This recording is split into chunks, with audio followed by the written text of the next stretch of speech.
Dokter yang dikenal sebagai influencer kesehatan, Dr. Tirta Mandira Hudi, ikut menanggapi kontroversi Dr. Lois Owin, yang baru ditangkap polisi karena dugaan penyebaran berita bohong atau hoaks, terkait COVID-19.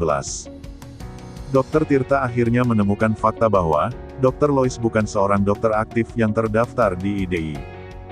Surat tanda registrasi atau STR miliknya juga sudah tidak aktif sejak 4 tahun yang lalu.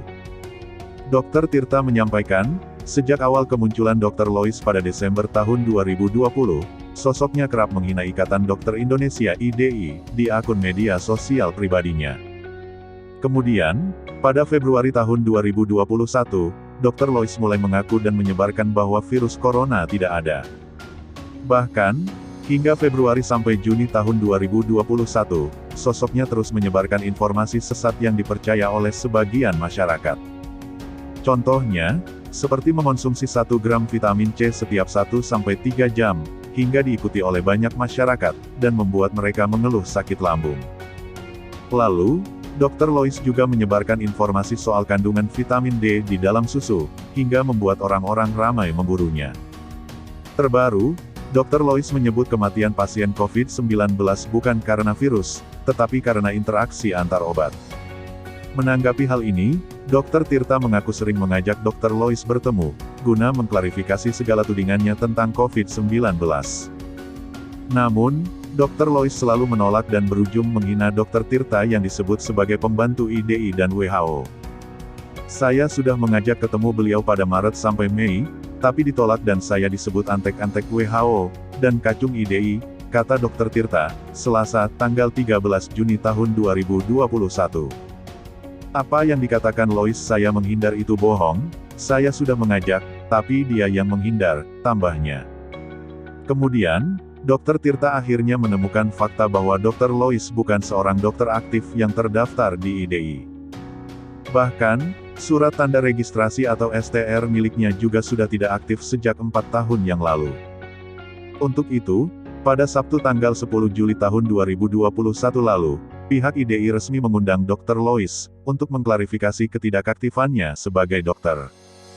Hingga akhirnya, Dr. Lois ditangkap oleh jajaran Polda Metro Jaya pada Minggu, tanggal 11 Juli tahun 2021, di apartemennya di kawasan Jakarta, pada pukul 16 waktu Indonesia Barat. Dr. Tirta pun ikut menjadi saksi ahli dalam penangkapan dokter yang tidak mempercayai adanya virus corona ini.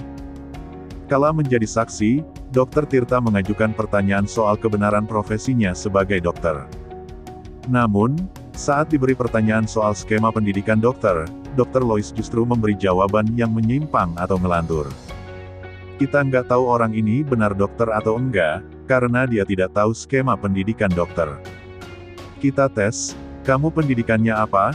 Dia bilang, saya S1 dokter, koas S2, lah koas kan bukan S2, ngelantur dia, jadi kita orang ini ngaku-ngaku dokter, kata Dr. Tirta menjelaskan.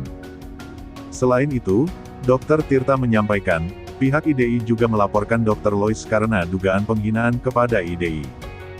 Oleh karena itu, Dr. Tirta menyebut, Dr. Lois akan menghadapi banyak perkara, di antaranya tentang penghinaan kepada IDI dan penyebaran berita bohong. Polisi tangkap Dr. Lois karena sebarkan hoaks, ancaman penjara 10 tahun.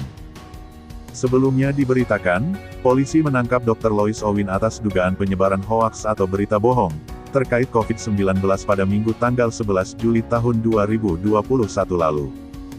Kepala Bagian Penerangan Umum, Kabak Penum, Divisi Humas Polri, Kombes Pol Ahmad Ramadan mengatakan, penangkapan terjadi karena pernyataan yang disebarkan Dr. Lois dapat menimbulkan keonaran di masyarakat.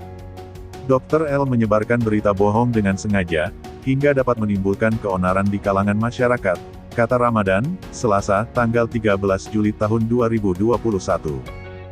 Diketahui, Dr. Lois ditangkap setelah postingannya terkait COVID-19 menjadi viral di media sosial. Bahkan, beberapa masyarakat membela dan mempercayai pernyataan Dr. Lois ini. Postingannya adalah menurutnya korban yang selama ini meninggal akibat COVID-19 adalah bukan karena COVID-19, melainkan karena interaksi antar obat dan pemberian obat dalam 6 macam, kata Ramadan.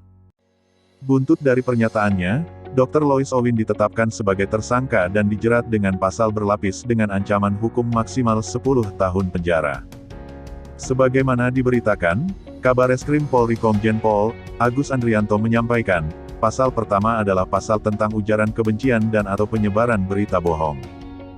Kemudian, pasal Undang-Undang tentang wabah penyakit menular, karena dianggap menghalangi pelaksanaan penanggulangan, yang telah diperjuangkan semua pihak untuk menghadapi pandemi COVID-19.